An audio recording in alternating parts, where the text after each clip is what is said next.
तो दोस्तों, क्रिकफोर्ट पर आपका स्वागत है और आज हम बात करने वाले हैं टी20 वर्ल्ड कप के एक महामुकाबले की, इंडिया वर्सेस इंग्लैंड सेमीफाइनल। सवाल एकदम सीधा है, इंडिया या इंग्लैंड? वर्ल्ड कप सेमीफाइनल जीतेगा कौन?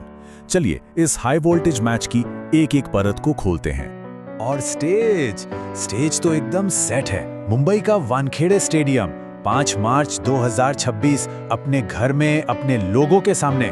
मतलब प्रेशर तो भाई आसमान छू रहा होगा। अच्छा, इस मैच को सही से समझने के लिए ना थोड़ा पीछे चलते हैं, देखते हैं कि इन दोनों टीमों की हिस्ट्री क्या कहती है। तो चलिए देखते हैं। और ये देखिए, ओवरऑल रिकॉर्ड है 12-11। मतलब क्या करीबी मुकाबला है। ये दोनों टीमें एक दूसरे को इंच भर भी जगह नहीं देती, एकदम कांटे की टक्कर। लेकिन रुकिए, कहानी में एक ट्विस्ट है।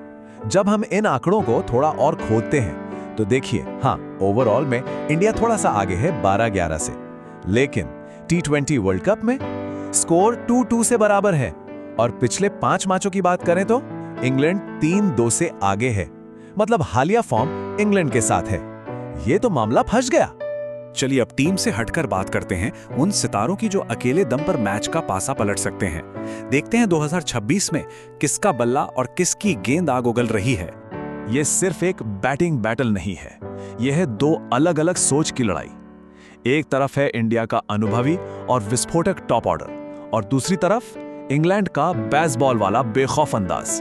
मतलब पहली गेंद से ही मारधाड़। इंडिया की तरफ से ओपनिंग की कमान संभालेंगे ईशान किशन, आईसीसी रैंकिंग में नंबर 5 पर। और 2026 का स्ट्राइक रेट देखिए, 152, साथ में 450 से ज्यादा रन। मतलब साफ है, ये इंडिया को एक रॉकेट स्टार्ट देने के लिए पूरी तरह तैयार है। पर इंग्लैंड के पास भी इसका एक जबरदस्त जवाब है।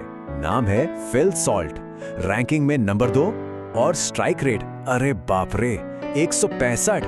2026 में 500 से भी ज्यादा रन ठोक चुके हैं। ये बंदा किसी भी बॉलिंग अटैक को तहस नहस कर सकता है। और फिर आते हैं इंडिया के अपने mister 360 Surya Kumar Yadav, ranking number 6 पर ये खिलाड़ी रैंकिंग से कहीं ऊपर हैं। मैदान का ऐसा कोई कोना नहीं जहां ये शॉट ना मार सकें। 2026 में 550 लगा चुके हैं। मतलब मिडिल ओवर्स में असली गेम चेंजर यही हैं। अब बैटिंग की तरह बॉलिंग में भी 2 बिल्कुल अलग फिलॉसफी हैं। इंडिया का स्पिन का जाल जिसमें बल्लेबाजों को फंसाया जाता है, और दूसरी तरफ इंग्लैंड की रफ्तार और दिमाग वाली गेंदबाजी। इंडिया का तुरुप का इक्का वरुण चक्रवर्ती, और ये कोई ऐसे वैसे गेंदबाज नहीं, दुनिया के नंबर 1 टी20 आई बॉलर हैं। जरा ये आंकड़े तो देखिए, सिर्फ 12 पारियों में 25 विकेट और इकोनॉमी रेट 6.2 का। मतलब ये तो रनों पर फुल स्टॉप लगा देते हैं। तो इंग्लैंड की तरफ से इस स्पिन के जाल का जवाब देंगे आदिल रशीद, आईसीसी रैंकिंग में नंबर 4 पर हैं। 2026 में 22 विकेट ले चुके हैं। ये इंग्लैंड के सबसे बड़े स्पिन हथियार हैं और इंडियन बैट्समैन के लिए एक बड़ी पहेली साबित हो सकते हैं। तो ठीक है, प्लेयर्स की बात हो गई, अब जरा बड़ी पिक्चर को देखते हैं। पूरी टीम की क्या ताकत है और कहां उनकी नब्ज कमजोर पड़ सकती है। यहां पर मामला बड़ा दिलचस्प है। इंडिया की सबसे बड़ी ताकत उनका घरेलू मैदान।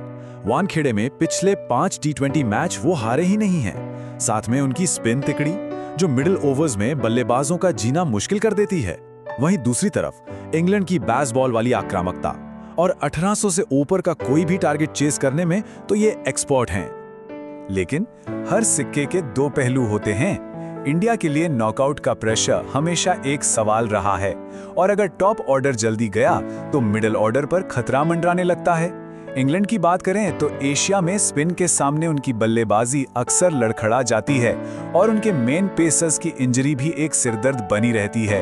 चलिए अब बात करते हैं एक ऐसे फैक्टर की जो खिलाड़ियों के कंट्रोल से बाहर है, लेकिन मैच का नतीजा तय कर सकता है, और वो है वानखेड़े का मैदान। और ये चार्ट सब कुछ कह देता है। वानखेड़े में 65% मैच वो टीम जीती है जिसने चेस किया है। मतलब टॉस जीतो और पहले गेंदबाजी चुनो, इतना सिंपल है ये फॉर्मूला। यहाँ पिच की बात करें तो ये रनों से भरपूर है। पहली बारी का एवरेज स्कोर 177 है। बाउंड्रीज छोटी हैं तो छक्कों की बरसात तो पक्की है। और एक मजेदार बात, यहाँ पेसर से बेहतर इकोनॉमी स्पिनर्स की रहती है। ऊपर से रात 9 बजे के बाद ओस भी गिरेगी। मतलब गेंदबाजों के लिए मुश्किल और बल्लेबाजों के लिए मजे। तो इतनी सारी बातें हो गई, सारे आंकड़े देख लिए। अब आते हैं उस सबसे बड़े सवाल पर, हमारा फाइनल प्रेडिक्शन क्या है? कौन जा रहा है फाइनल में? तो हमारे पूरे एनालिसिस के हिसाब से पड़रा थोड़ा भारत की तरफ भारी लग रहा है। होम एडवांटेज और स्पिन अटैक को देखते हुए इंडिया की जीत की संभावना करीब 60% है और इंग्लैंड की 40%। तो हमारी फाइनल भविष्यवाणी ये है कि ये एक हाई स्कोरिंग थ्रिलर होगा जिसे इंडिया 15 से 25 रनों के अंतर से जीत लेगा।